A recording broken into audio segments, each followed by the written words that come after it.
Hello, welcome back to the Villa View. It's time for a match preview for Villa's game at the City Ground against Nottingham Forest at tea time on Saturday.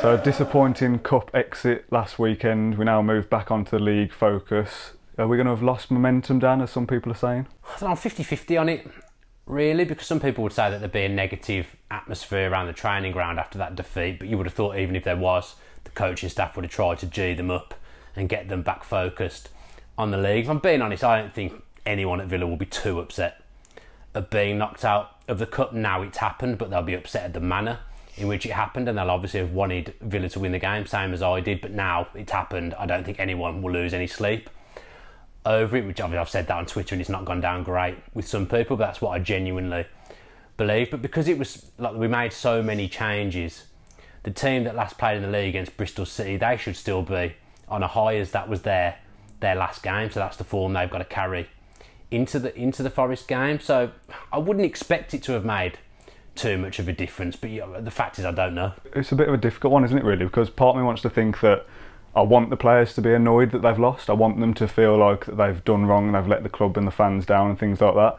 But then part of me also wants to think that don't dwell on it because it's gone, move on now. If you do feel that way, show us against Forest, come out and play like you did against Bristol again. And I think, like you say, it's those players that played in the cup game that will be affected. I don't think Bodymoor Heath is going to be a really depressing place because people are going to go, oh, we lost 3-1 to a League One side. Yeah, it's annoying and it's frustrating, but you've got to move on in football. It's so quick. You've just got to keep going. I mean, that side should have been good enough to get a result, in my opinion, but on the day they weren't good enough, or maybe didn't put enough effort in, and Peterborough did, so they won. But there's only really Horahan and Grealish and Davis as well, I suppose, who I would expect to feature at any point against Forest, who were involved and Terry in that game. Oh, and Terry, yeah, good call. But I'm not 100% sure Terry will play, if I'm being honest. But we'll come on to that. We'll come on to team selection, I'm sure. But yeah, it's not a large number of players, is it? So you'd expect people like Adoma, Snodgrass scored a couple in that last game. Hogan, if he's fit, will be coming off the back of a goal as well. So you expect a lot of them to be buoyant, to be honest. Yeah, it's just one of those things, isn't it, that a cup exit does happen. Forest, who were playing, beat Arsenal.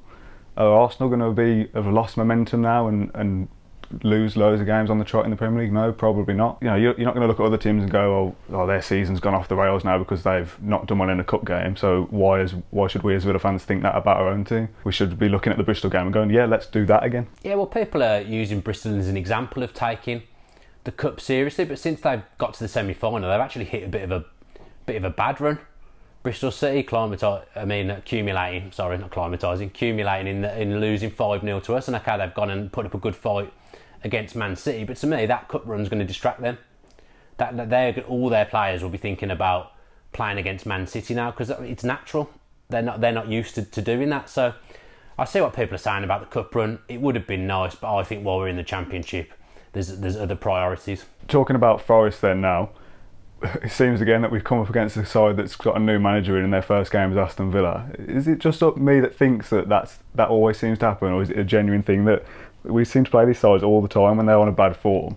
Then it's like, oh, Villa in 2 weeks' time, get a new manager, and they look a different side then. I mean, you're not imagining it, because I think that it happens all the time. But does it happen to other teams as well? It just always seems to happen to us. Probably, but we wouldn't notice it, would we? Because we don't support those other teams. But what we've got to remember is it happened a few weeks ago with Middlesbrough getting Pulis, and we'd been on a bad run. We were all quite down. I, for one, was very, very worried and a bit critical at that point. But then we've gone there and won 1-0, and you wouldn't even know they had a new manager, really. So I think we shouldn't panic, is the message. Do you think that there's a case that the new manager hasn't got enough time to do anything yet, though? So that the Forest that we come up against is still the Forest that's been having this sticky patch over the last 3 weeks, rather than Karanka's new Forest. He hasn't had time to do anything, really, has he? I mean, they've got a lot of young, vibrant players, and Gary Brazil, while he's been in charge, has played them, and obviously they've had a good game against Arsenal. So those players will come into the game on a high. But Karanka's hardly an all-guns blazing manager. I mean, people were saying that Middlesbrough were one of the most boring sides that have ever been in the Premier League last year under him. Plus, you've got to remember, we've got an assistant manager, or a coach, sorry, in Agnew, that knows about Karanka, so that will probably help as well. I don't think that's been picked up on yet, so I'm going to be sure to tweet that out at the end of this preview. So there's stuff on our side as well. He's more of an organiser and a defensive manager, Karanka. In some ways, maybe you could say he's a bit like Bruce. It's simple, but it's effective. Now, something a bit different. I think we did actually do this last year when we played Forest, but we've got the guys from Forever Forest TV who we speak to a fair bit. We've got them to do a little overview of our opposition on Saturday, so let's take a look at that. Hi guys, my name's Adam from Forever Forest TV, and the Villa View have invited me to give you my match preview on the game between Nottingham Forest and Aston Villa on Saturday. Having just appointed Aitor Karanka, I think it's going to be a different sort of occasion than it would have been if Gary Brazil or Mark Warburton would have been in charge. I think we may have gone a lot more gung-ho like we did against Arsenal. However, with Aitor Karanka in charge, I can see it being a bit more of a cagey affair. I think we're going to be a little bit more organised than we have been in the past, less open, though there is an element of Karanka, it's his first game and maybe he would like to get the crowd on his side early on and maybe play with the counter-attack, and I think that would work against Aston Villa, especially with who we've got at the moment in terms of going forward. Brereton, Dow, Clough maybe, Matty Cash, Barry Mackay. It could work in our favour, definitely. I think Villa have done well this season. They've really picked up, which they should have done last season, considering how many players they got. John Terry's been massive, but he's also been a massive loss. I don't fear Villa as much as I did last season going forward, because Jonathan Codger has been injured for the majority of the season and not been playing and scoring goals as much, and neither has Scott Hogan really, and Ross McCormack has just been, I don't even know what happens to Ross McCormack, to be fair, Villa fans. But you've still got a very strong side, Premier League quality all around. I think if Henry Lansbury plays, we'll definitely give him a boot or two. I think it's going to be an interesting game. I think if I'm going to put a prediction on it, I think because we've got new manager syndrome, and if we play like we did against Arsenal, where we had determination, grit, a fight for the game, and a young kid up front terrorising the defence, then I think we might sneak it and beat you maybe 2-1 in a really close game, I believe. I think hopefully it will be entertaining for the neutral, obviously being on telly. But that's all I've got to say, guys. Thank you very much to the Villa View for having me on and letting me blabber on about Nottingham Forest. Hope to see you down there. Have a good day out if you're travelling up from Birmingham. Come on, you Reds. So thanks to Adam there from Forever Forest TV for his thoughts on Forest so far, and a little prediction there as well. One little thing from the cup weekend just gone, Eric Lehigh, ex-Aston Villa, scored 2 goals and got himself a little puppy. Well, I was going to mention that because you're obviously very au fait with getting a puppy and the trials and tribulations that causes. So would that... It's hard work. Would that affect him going into the game, the fact that he's got a new puppy? I'd imagine he's had some sleepless nights looking after this puppy. I mean, he must be so tired out, so maybe that'll affect his performance. I'm struggling to remember the last Villa View video. They didn't mention either a rabbit or a dog now. Probably should not dwell on that topic, but I don't think he'll ever score 2 goals again. I think that's a freak. I wouldn't say. I think the fact that his wife even said to him, if you score a hat-trick, you can have a puppy, she knew there was no chance of that ever happening. So she must have thought she was safe, but she'd be fuming that he's mentioned it probably. But he was always a decent player for us. Lehigh never did much wrong. He was solid. He was a backup to Loughton in his final season here. He was reasonably useful because he could play both sides. He's very, very popular at Forest, and he's done well there. He communicates with the fans, and his wife communicates with the fans a lot as well. So he's really, really well liked there, and it's nice to see people who came through the Villa Academy go on and make something of themselves at a genuinely good club. Not as big as Villa, obviously, but he's gone and made something of himself at a really, really good club, so fair play to him.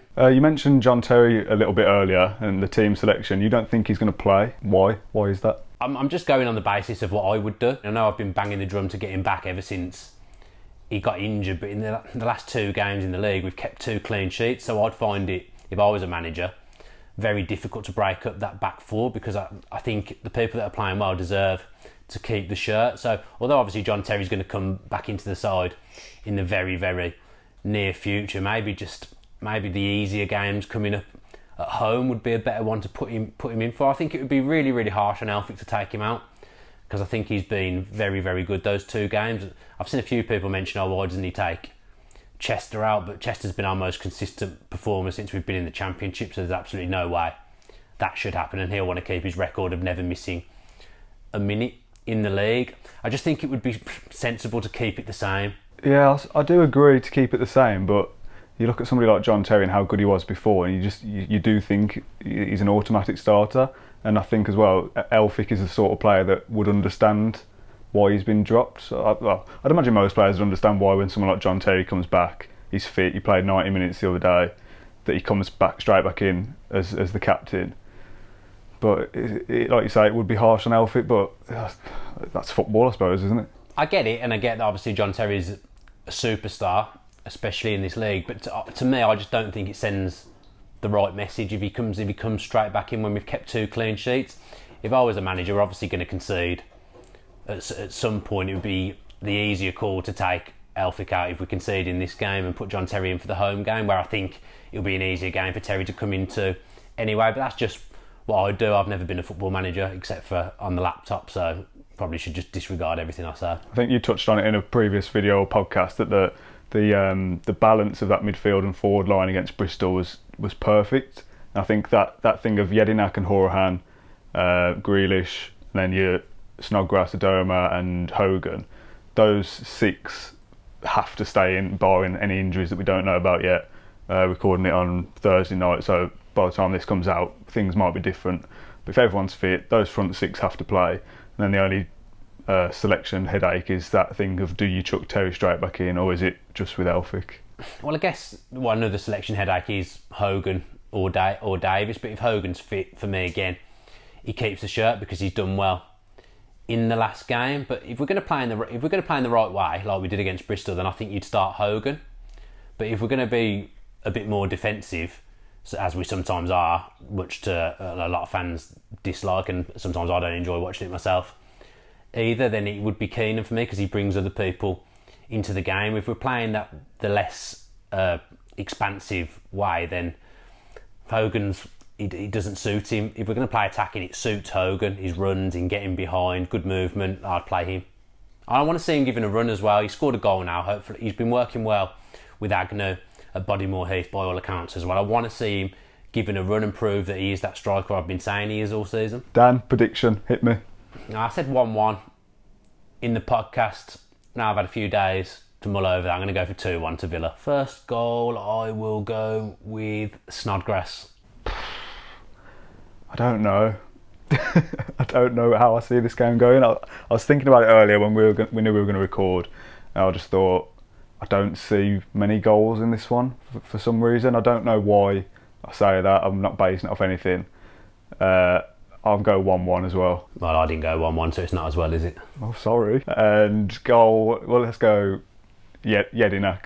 Jedinak? You really are trying to be too niche with this fan score. You thought you'd have learned from the last 2 weeks' predictions when you've done nothing. I didn't enter last week, so I definitely got nothing there. Your predictions on camera have been very flamboyant. So that's it for today's match preview. Thanks ever so much to the Forever Forest guys for giving us their thoughts on the game. Much appreciated, and we do like to get an insight from the opposition when we can.